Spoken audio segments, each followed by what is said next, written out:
Welcome back. जैसा कि आपके साथ मैं लगातार बना हूं और टारगेट बुक का ऑब्जेक्टिव क्वेश्चंस यानी कि एमसीक्यू सॉल्यूशन कर रहा हूं। अभी तक आप लोगों ने बायो के 4 मॉडल पेपर देखे हैं और आज आप देखिएगा 5वां नंबर मॉडल पेपर। ठीक है, तो चलिए शुरू करते हैं, बिल्कुल टाइम नहीं गवाते हैं और आपके साथ ले आते हैं ये हमारे साथ पहला सवाल। और एक बार फिर से मैं बता देता हूँ, एग्जाम में आपको 35 क्वेश्चन सॉल्यूशन करने होते हैं। 42 पूछे जाएंगे या 70 पूछे जाएंगे, इसकी छोड़ दीजिए, लेकिन मेरे हिसाब से 42 पूछे तो आपको 35 गुना 1, 70 पूछे तो 35 गुना 1, यानी कि बनाना है हर हाल में कितना, 35 नंबर। ठीक है, तो चलिए सबसे पहला नंबर सवाल पर आते हैं। देखो दोस्त, रेडियोधर्मी प्रदूषक के सबसे प्रतिकूल प्रभाव का क्या परिणाम होता है? तो रेडियोधर्मी सबसे प्रतिकूल प्रभाव डालता है जीन उत्परिवर्तन पर। और उत्परिवर्तन पिछले बार भी मैंने बताया था कि जीवों में एक ऐसा परिवर्तन जो पहले से मौजूद ना होता है, अचानक देखने को मिलता है। ठीक है, चलिए नेक्स्ट क्वेश्चन में आते हैं। अगला सवाल में आपको क्या कहता है, द्विखंडन किसमें पाया जाता है?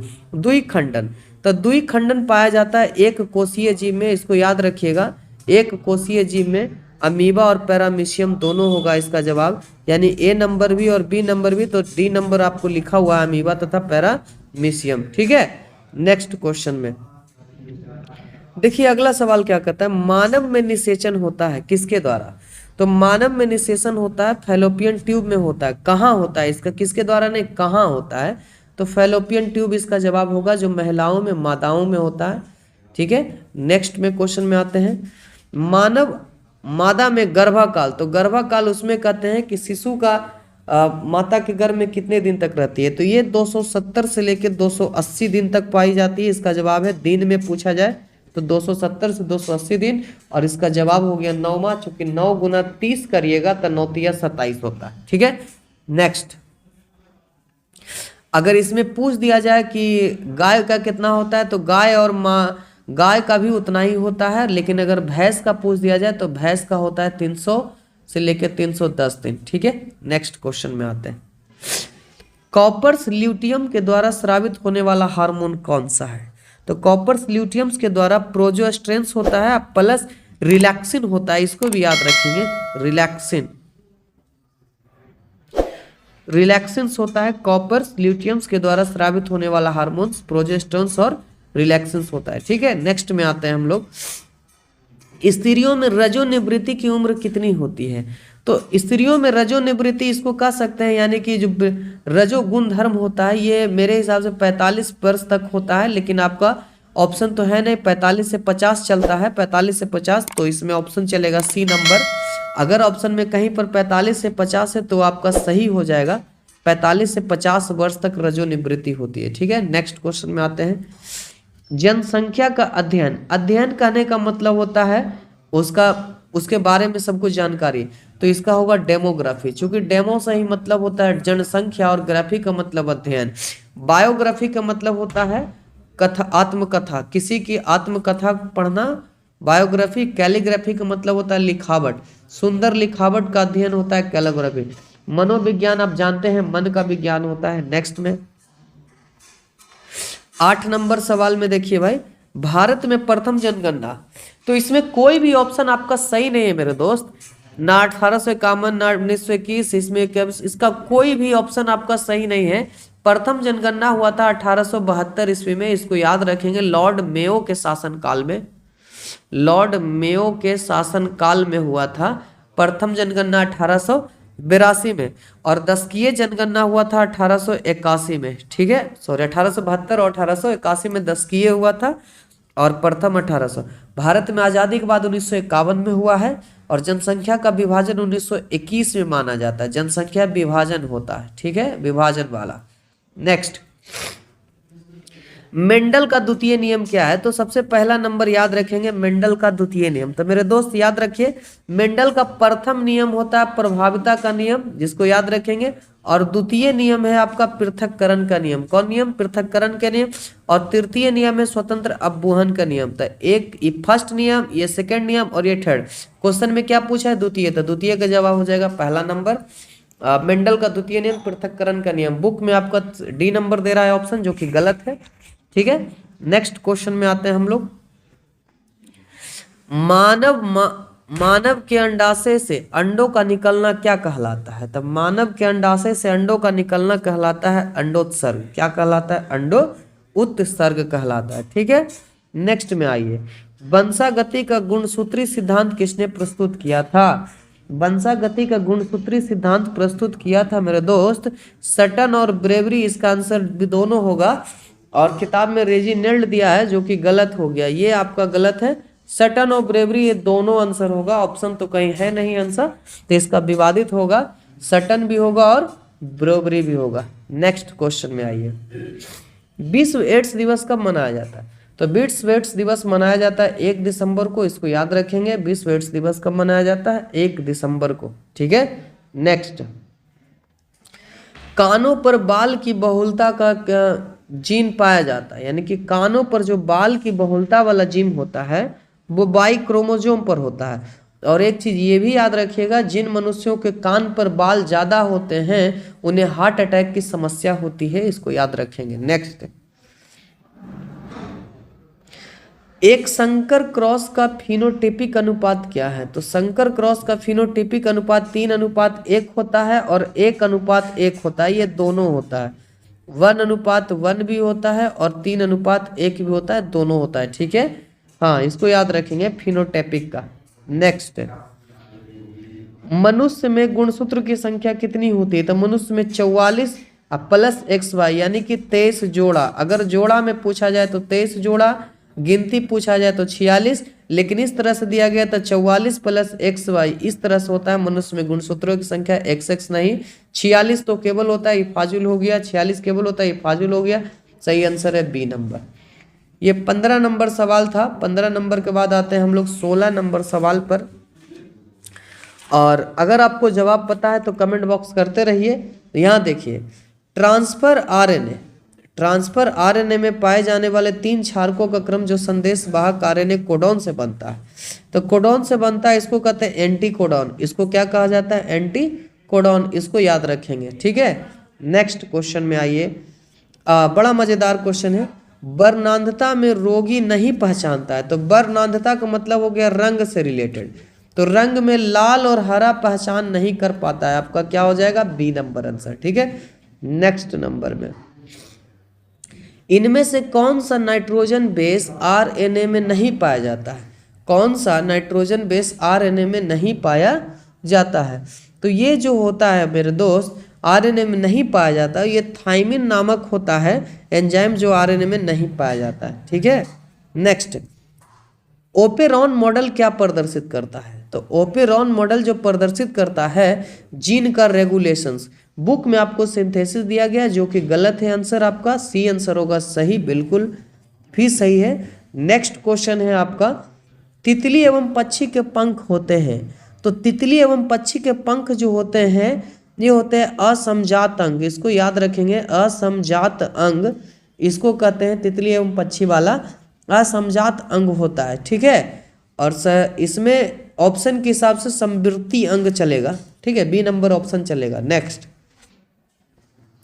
अगला सवाल में देखिए, एड्स किसके कारण होता है? तो सवाल है कि एड्स किसके कारण होता है। तो एड्स कुछ दिन पहले यानी कि कल के मॉडल नंबर 4 में आप लोग देखे होंगे कि मैंने आपको पढ़ाया था एड्स से क्या होता है, helper T lymphocyte, helper T lymphocytes प्रभावित होता है। ठीक है, टी लिम्फोसाइट यहाँ लिख देते हैं, लिम्फोसाइट प्रभावित होता है। कौन सा? तो टी वाला। तो टी लिम्फोसाइट यानी कि कोशिकाएं, तो टी लिम्फ कोशिकाएं, टी कोशिकाएं, तो ये नहीं होगा और ये नहीं होगा। ठीक है, अब बच गया 2 आपका। तो इसमें सहायक, सहायक को हेल्पर का मतलब क्या होता है? सहायक। तो आंसर क्या हो जाएगा? 1 नंबर बी आपका क्या होगा? कैंसिल। नेक्स्ट, अगला सवाल है, हीरोइन किसका रूप होता है? तो हीरोइन आप बॉलीवुड में बहुत सारे फिल्मों में देखे होंगे, हीरोइन यानी कि ड्रग्स जिसको कहते हैं। तो ड्रग्स का मतलब होता है कि चित्त पर मिथ्या प्रभाव डालकर चेतना बढ़ाना, यानी कि कह सकते हैं आपके अंदर एक जोश उत्पन्न करता है और आपको बहुत ही बुरी स्थिति में ले जाकर के छोड़ देता है। ठीक है, उत्तेज। नेक्स्ट क्वेश्चन में आते हैं, बीसीजी का टीका किस रोग के प्रति रक्षात्मक होता है? तो बीसीजी टीका जो होता है तपेदिक रोग के प्रति रक्षात्मक होता है। नेक्स्ट क्वेश्चन में, एड्स में एलिसा होता है, इसको भी याद रखेंगे। टाइफाइड के लिए बिडाल होता है। एड्स के लिए स्क्रीनिंग परीक्षण होता है किसके द्वारा? तो एड्स के लिए स्क्रीनिंग परीक्षण एलिसा, अभी अभी मैंने बताया एड्स के लिए क्या होता है, एलिसा टेस्ट होता है। और टाइफाइड के लिए क्या होता है भाई? तो टाइफाइड के लिए होता है आपका बिडाल टेस्ट। टाइफाइड के लिए क्या होता है? बिडाल टेस्ट, बिडाल टेस्ट। ठीक है, नेक्स्ट क्वेश्चन में आते हैं हम लोग। 25 नंबर सवाल, एसिटाबुलेरिया इनमें से क्या होता है? एसिटाबुलेरिया क्या होता है? तो एसिटाबुलेरिया इनमें से एक प्रकार का शैवाल है, इसको याद रखेंगे। एसिटाबुलेरिया इनमें से एक प्रकार का शैवाल है। ठीक है, नेक्स्ट क्वेश्चन में आते हैं। मलेरिया रोग फैलता है, तो मलेरिया रोग फैलता है मादा एनोफिलीज मच्छर के काटने से। सी नंबर, ये काफ़ी आसान सा सवाल था, बीच बीच में आ जाता है। कुष्ठ रोग होता है, तो कुष्ठ रोग होता है मेरे दोस्त जीवाणु के द्वारा। किसके द्वारा? जीवाणु के द्वारा होता है। नेक्स्ट क्वेश्चन है, अगला सवाल, ओंकोजीन, तो ओंकोजीन में कैंसर। मॉडल नंबर 4 का भी क्वेश्चन यही था कि कैंसर का अध्ययन किस, ओंकोजीन में किसका अध्ययन किया जाता है ओंकोलॉजी में? तो ओंकोजीन और कैंसर का। ठीक है, अध्ययन जब पूछा जाएगा तो ओंकोलॉजी, ओंकोलॉजी। ठीक है, नेक्स्ट क्वेश्चन में आइए। 28 नंबर हो गया है, 28 के बाद अब एक ही बार चले आते हैं हम लोग 29 नंबर में। ठीक है, तो सवाल है इनमें से कौन विषाणु जनित रोग है? 29 नंबर सवाल में कौन सा है जो विषाणु जनित रोग है? तो कुष्ठ रोग भी है, क्षय रोग भी है, हैजा भी है, सबके सब हो गया। इनमें से चारों है विषाणु रोग। अगला सवाल, एसेटाबुलेरिया निम्न में से क्या होता है? तो मेरे दोस्त, एसेटाबुलेरिया एक प्रकार का एकल कोशिका होती है और एकल कोशिका प्रोटीन इसका जवाब होगा। नेक्स्ट क्वेश्चन में आते हैं। निम्न में से कौन सा एक कुक्कुट रोग? कुक्कुट रोग उसको कहते हैं जो मुर्गी बत्तख में होता है। मुर्गी बत्तख ये सब में होता है, मुर्गी बत्तख ये सब में होता है कुक्कुट रोग। और ये रानीखेत जो कि मुर्गी की बीमारी होती है, याद रखिएगा रानीखेत किस में होती है? तो मुर्गी में होती है। किस में होती है? मुर्गी में। ठीक है, और एक में क्वेश्चन हो, एंथ्रेक्स किस में होता है? तो खुरचारी पशु में होता है, खुरचारी पशुओं में होता है एंथ्रेक्स रोग। रानीखेत मुर्गी में, और इस सवाल का जो जवाब था मुर्गी ही, रानीखेत ही। ठीक है, नेक्स्ट क्वेश्चन,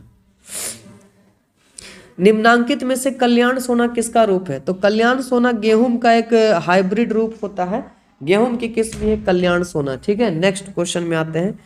मिट्टी को उपजाऊ बनाने में किसका सहायक होता है? तो मिट्टी को सबसे ज्यादा उपजाऊ जो बनाती है जैविक खाद। क्या करती है? उपजाऊ बनाती है जैविक खाद, इसको याद रखेंगे। नेक्स्ट क्वेश्चन में आइए। भारत में पहला राष्ट्रीय पार्क विकसित किया गया था, तो हेली नेशनल पार्क, इसको याद रखिएगा। हेली नेशनल पार्क 1936 में आया था, हेली नेशनल पार्क। ठीक है, फिर से लिखते हैं यहाँ पर, प्रथम में जो है हेली नेशनल पार्क, और इसी का नाम बदल कर किया गया था जिम कॉर्बेट नेशनल पार्क। इसको याद रखेंगे, हेली नेशनल पार्क 1936 में था। ठीक है, और नाम बदल के किया गया था जिम कॉर्बेट नेशनल पार्क। ठीक है, अगला सवाल क्या कहता है, SO2 प्रदूषण नष्ट करता है। तो पिछले मॉडल पेपर में भी आया था, तो SO2 किसका था? तो लाइकेन का था। किसका था? लाइकेन का था। ठीक है, नेक्स्ट सवाल 36 नंबर में, सत्य फल का निर्माण किसके द्वारा होता है मेरे दोस्त? तो सत्य फल का निर्माण होता है अंडाशय के द्वारा। सत्य फल का निर्माण किसके द्वारा? अंडाशय के द्वारा। नेक्स्ट में क्वेश्चन है, भ्रूण की 16 कोशिकीय अवस्था किस में होती है? तो ये होती है, कहलाती है मेरुला, मोरुला। 16 कोशिकीय अवस्था क्या कहलाती है? मोरुला कहलाती है।